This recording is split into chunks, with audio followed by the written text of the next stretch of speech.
Hello, I'm Dana Suazo with One Thread Healing, and I'm a Reiki master teacher. And I also teach a lot of seraphic wisdom classes, as well as I created recently a class called Angelic Alchemy Reiki. So that is who I am, and I'm with One Thread Healing. And now I'm going to let Andrea introduce herself.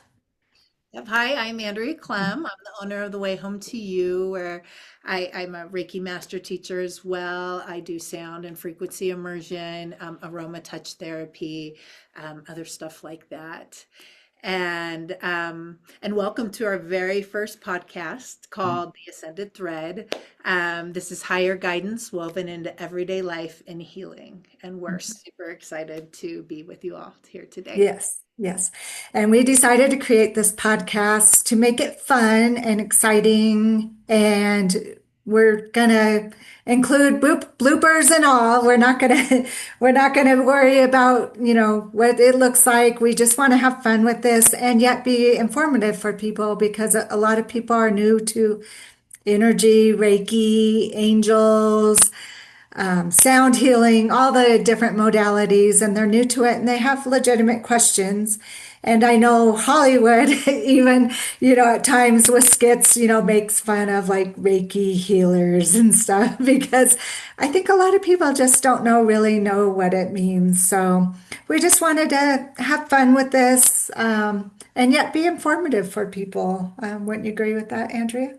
Totally. And beyond that, we'll have episodes where it's me and Dana, and we're also going to have a bunch of different guests that do all different kinds of stuff join us as well so we can talk about different topics.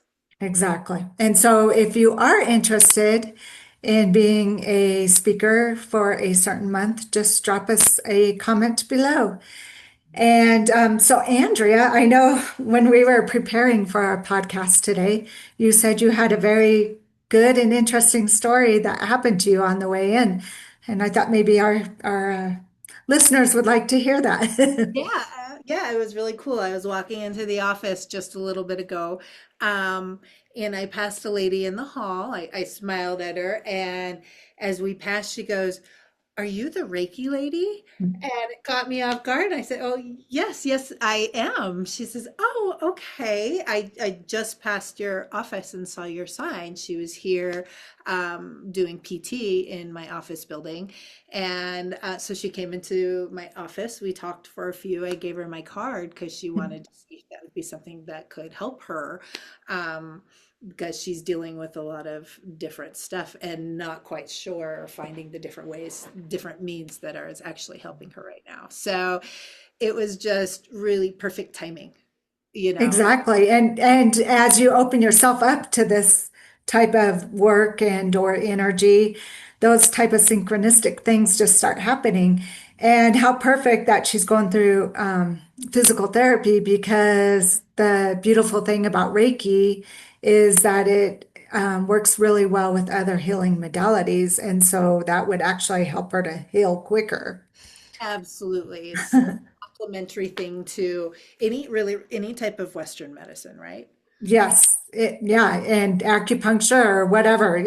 That's the beautiful thing about Reiki is it works with other healing modalities, Yeah. including cancer treatment.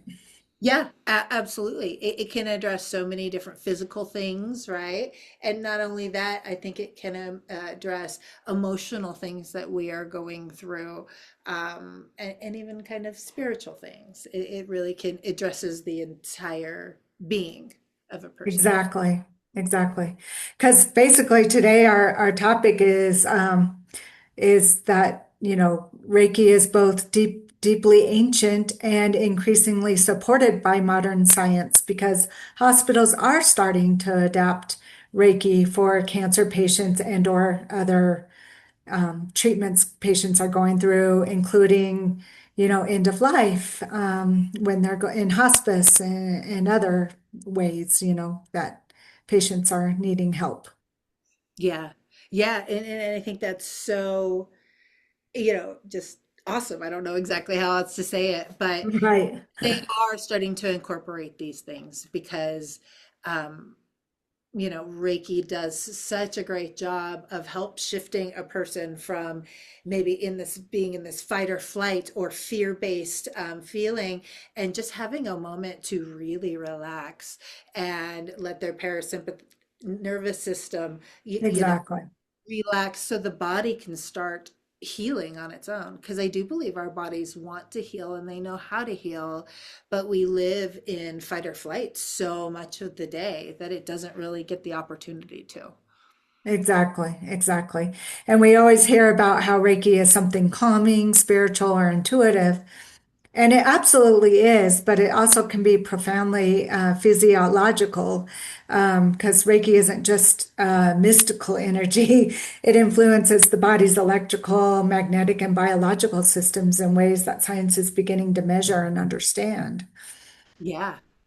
Yeah, right. With the measuring the biofield of the body, right? Exactly, exactly. Yeah, Yeah. it's really cool. Yeah. Yeah, exactly. I mean, even just, people starting, and we can even do that right, do this right now, just, just before starting your day, just taking a moment of intention and just like taking a breath in and just inhaling and exhaling gently, like just like automatically resets the nervous system. Mhm. And Yeah. that's how people can start the day. Or if, they are, starting to feel like they're in a stress situation, that's something they can do is just like, let me just take a moment here and reset myself. Everything we could do to support that as Right, right, excuse me, is great. You know, right. some people might not even really know what happens during a Reiki session. So maybe we could chat about that for a moment too. So people that don't know. Yes, for sure, for Yeah. sure. Yeah. So I guess I'll start. Most of the time when people come into a Reiki session, they're going to go into a quiet room. There's maybe music playing in the background, and they're going to lay down on a massage table. Um, I know when I do Reiki, I tend to start by getting people into more of a meditative state. I might use some instruments, whether it's a Tibetan bowl or a crystal bowl or chimes or something to kind of help relax them so they start to feel comfortable. Um, and then Reiki can be done hands on, or the person doesn't even have to touch your body. And with that, I might also mention in reality, you don't have to be in the same room. You can do distance Reiki as well, where maybe the person is laying down at home and the practitioner is in their office. Um, do you want to? No, I agree. I agree with all of that. Yes, yes. And it is funny because I guess one thing we can discuss is how to get people out of the fear of like Reiki or energy healing or connecting with angels because there is a lot of fear out there. And I know, like, I had a friend from high school who, was just like, oh, I don't want to invite anything bad in, or, I don't want to, I don't, even just because she grew up very Catholic, she's like, I don't want to, you know, basically, invite the devil in or, stuff like that. So, like, what do you tell your clients to get them out of that fear?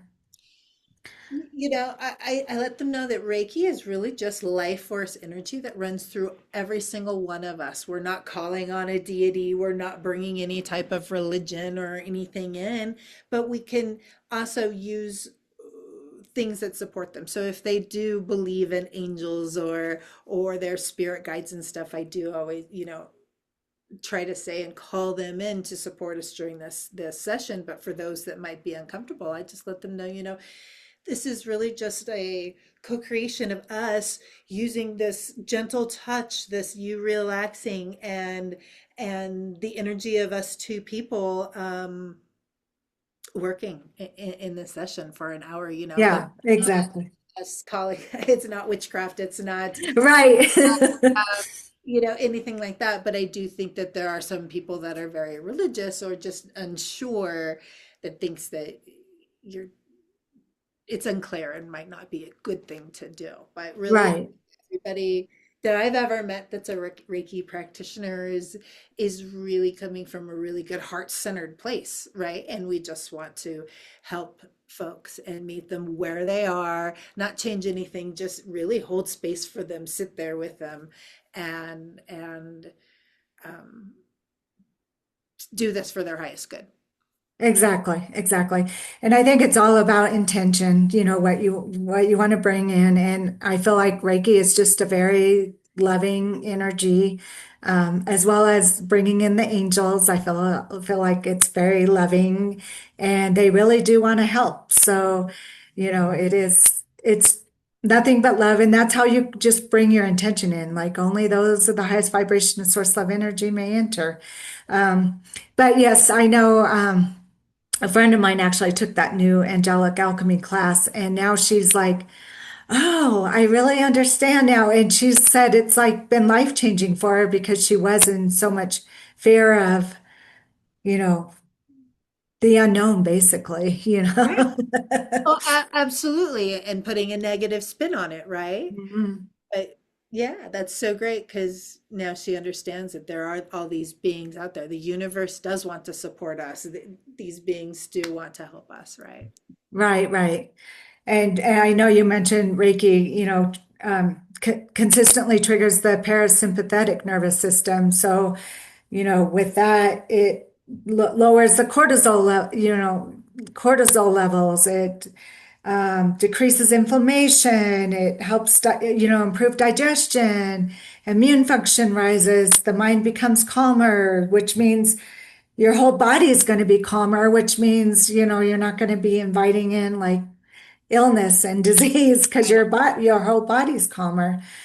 I know one time I didn't even know a person had problems with diabetes. She had been having a really hard time getting her blood sugar levels low, back to normal. Like they were really extremely high. Like her doctor's like, you're going to die if you don't get this under control. Like she's like, I can't even have a bite of anything, because my doctor says I'll die. That's how high it was. And I didn't even know she had that going on. And I did a Reiki session on her. And afterwards, because she was actually a shaman healer, and has been a shaman healer in the Denver area forever. And I said, let me just do Reiki on you just to show you what Reiki's like. Because, I had received her shaman healing before. And the next day, she's like, oh my gosh, I don't know what happened, but my blood sugar level is like completely normal, which is unheard of. Like my doctor's Wow. going to be shocked. And she's like, I'm coming to you from now on for Reiki. It is amazing when you work in the unknown, and like you said, it's a co-creative Yes. healing. It Great things happen. Absolutely. Like, for example, I recently had a client, and I think when you get into this relaxed state, this quiet state, they're able to hear and receive their own messages as well, right? She was working through some stuff, and the things that she expected to come up in this session wasn't what came up. She actually was able to dig deeper into herself. So in a way, it was like I don't want to say a therapy session for herself, but she was able to work through some stuff internally because she was able to quiet and actually hear the messages and see things more clearer and stuff like that. So, so many amazing things can happen, and it doesn't even have to be physical, right? Mhm. But there are, like you said, so many great physical benefits because of moving into that relaxed state, right? I'm trying to think. I actually did make some notes and see if there was anything that we didn't hit on, but I think you hit on a lot of the different stuff about that of the benefits of it. Um, and and not only the physical, I think there's like physiological changes, Right. thinking can improve, like you can see things differently because you moved out of that maybe more fear-based state. And so with a clearer mind and a more relaxed body, you might view things differently, and have an improved mood, right? Maybe a reduced pain perception and just a deeper sense of well-being overall. Right, right. And sometimes people will be like, you know, it was great. It was, it was great. It was calming, and they'll be like, but I didn't really, receive anything. And that's okay. Like as a I feel like as a good ethical Reiki practitioner, you just let that go because, ego just needs to be taken out of it. And just know that they did receive whatever healing they needed in their best and highest good. And I did have a client who was, came in and was like, um, oh, it was okay. I don't know if I really received any benefit from it. But one of the things he had reported to his doctor who had referred me was he could never sleep. He had a real issue with sleep. And he had had the best night of sleep the night after, after receiving Reiki. Like he reported, like, I got like 10 hours of sleep and I had the best night of sleep that I've had in the longest time. But it was okay. So I just had to be like, okay. So Yep. and maybe someday he will realize like, oh, that was huge. Or maybe he did receive whatever benefit, but it's not for me to care, not care, but it's not for me to worry about. I know in my heart he received whatever he needed and his best and highest good at the time. Absolutely. And every session might not be profound, right? Right. But you're absolutely right. I do think regardless, you are receiving something. Mm. And oh, I just lost my train of thought on that. Um, it might, and also, yeah, I don't know what else I was going to say on that. Yeah, that's fine. It'll come back in. It'll come back in, but everyone might not be like, "Oh, the most amazing thing," but you are doing something good for yourself, good for your body every time. Right, right. And I think the other thing, I think I mean, and I'm not gonna, I just think some Reiki healers are like, why don't they come back to me? They haven't come back to me. Why haven't they? Well, to me, that's like the biggest compliment because it's like, great, they're healed. They're, for the time being, they're like healed whatever it was they needed because they don't need to keep coming back. Yeah. And to me, that's like, great.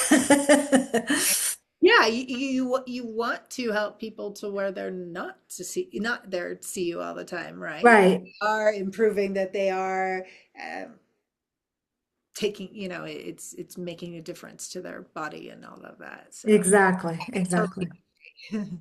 Right. Right. Exactly. It's like, yes.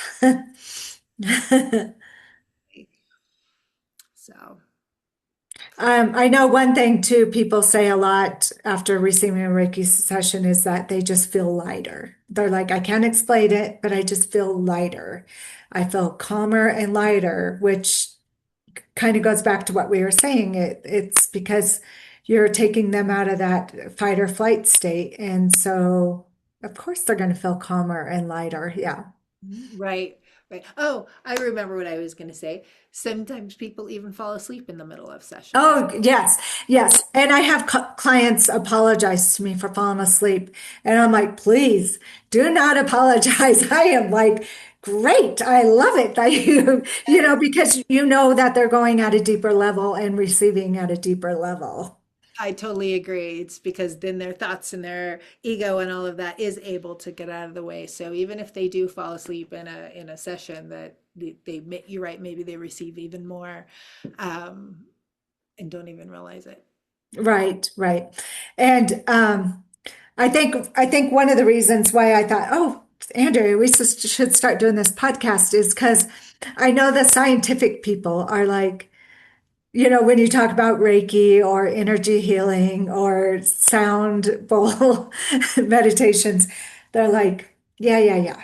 And so I know, like, even my dog's vet. I would just plant little seeds here and there, like, oh, Reiki, is great.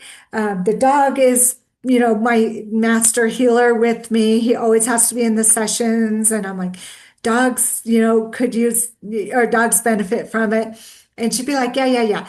And then, so I would just gently plant seeds here and there. And then she told, I kind of became friends with her. And so we did have lunch one time and she's like, you're not going to believe this, but I went to a meditation and it was amazing. And I'm like, see, I've been trying to tell you for years, and she's like, I know, and would laugh. And she's like, I know, but I'm science. And I'm like, I know. So I was just gently nudging and planting seeds. Yeah. Well, I think having the experience, right, is the biggest validator of all.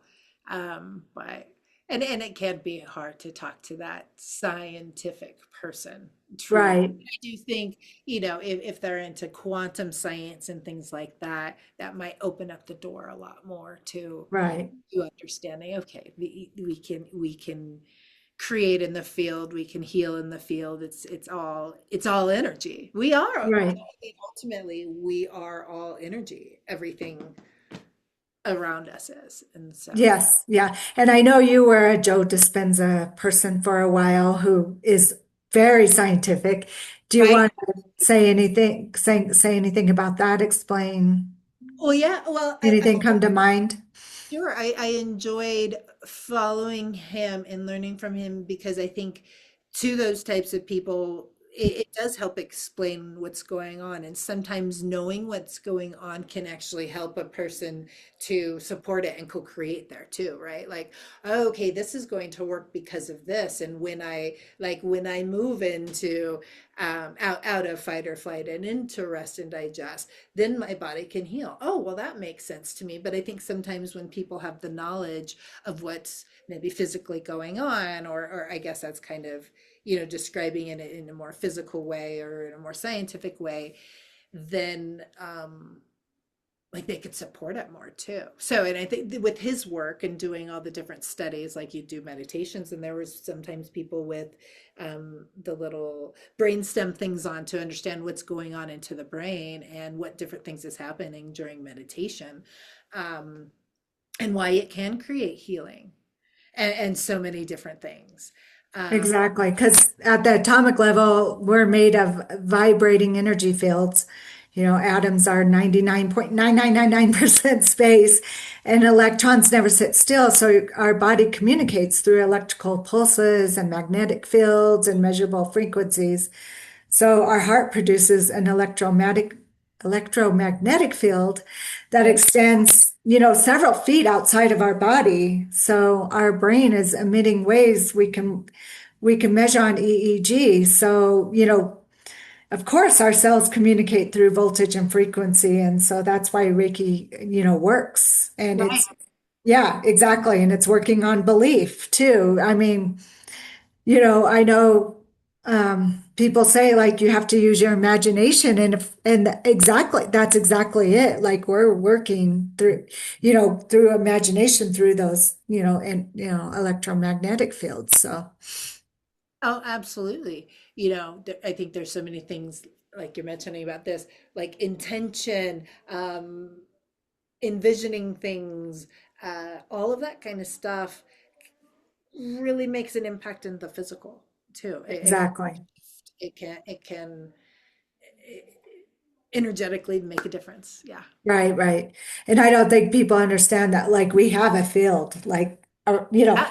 We're so much more than yeah, exactly. to extend. And just like, oh, I don't have pictures here, but the aura photography, and you can see Mm, the auric field beyond the body. But not only that, I've seen pictures of like leaves and things like that, even leaves where they took a picture and you could see the field beyond it. But also then when they cut a piece of the leaf off, and that field of the piece that was cut off, that energetic field is still there when they've taken these pictures too.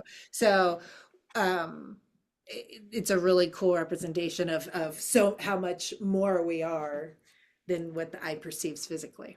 right, right. And that's why Reiki helps break patterns and trauma cycles is because our emotional wounds live in our mind, or people think that they do, but they actually live in our nervous system and our energy field. So, of course, if we don't clear that out, which Reiki helps with, then, it just, continues the pattern, and which then can cause disease and or, illness, or, you know, tight muscles, or, just any of those. Yeah. Yeah. Um, yeah, it's such an amazing, gentle, Yes. supportive modality. Right, And, right, even just the um, intimacy is not the right word because I don't want to say that between the right. person and the client, but just this sharing space of two individuals and that kind of emotional support that it provides too, and Hmm. you know, holding space to be whoever you are in that moment, that can do so much for a person as well. So Right, right. Yeah, I feel like they just feel like energetically held, like a blanket. yeah, Yeah. yeah, absolutely. Yeah, I agree. I agree. Anything else you can think of that we didn't include in this? I And feel it's 111, by the way. oh awesome. Yeah. Angel number. Maybe that means it's a good time to wrap up. No, I do feel like we touched on all the notes that I had written down. Um, yeah, so hopefully we answered a lot of questions today. Yes. And if we didn't, if you have further questions, drop them in the comments below. We'll be happy to answer some more questions. And also, if there's some topics that you'd like to see in the future, please leave that as well. So um, we could. Yes, because our plan with our podcast is to do you and I once a month, and then we will have a guest speaker once a month. So I know we will include lots of topics. So we will be, just adding to everything with each month. So Yeah. So thank you so much for joining us today at the Ascended Thread, and we look forward to meeting and catching up with you again soon. yes, thank you, everyone. Bye.